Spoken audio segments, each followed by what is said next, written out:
Recipe மட்டும் கரெக்டாக மட்டும் சொல்லுங்க, அது போதும். சொல்லு சொல்லு, அதையும் கேட்குறேன். உன் கூட பழகினதுக்கு நீ என்னென்னலாம் கேட்க போகிறனோ தெரில.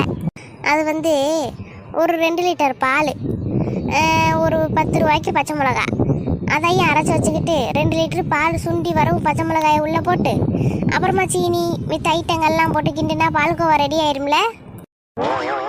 என்னது பால்கோவால பச்சை மிளகாவா? ஆமாம் காமாட்சியக்கா, நம்ம புதுசாக வித்தியாசமாக ட்ரை பண்ணுவோம். எது செஞ்சாலும் அடுத்து வர தலைமுறை நம்மளை உத்து பார்க்கணும், அந்த மாதிரி சமைக்கணும். நீ இந்த மாதிரிலாம் சமைச்சா அடுத்து வர தலைமுறை உன்னை உத்தெல்லாம் பார்க்காது, காரி தான் துப்பும். அட போங்க காமாட்சியக்கா, உங்ககிட்ட வந்து டவுட் கேட்க வந்தேன் பாருங்க. சரி விடுங்க, நைட் நான் சமைப்பேன். சமைச்சதுக்கப்புறம் உங்களுக்கு நானே கொண்டு வந்து கொடுக்குறேன், ஓகே?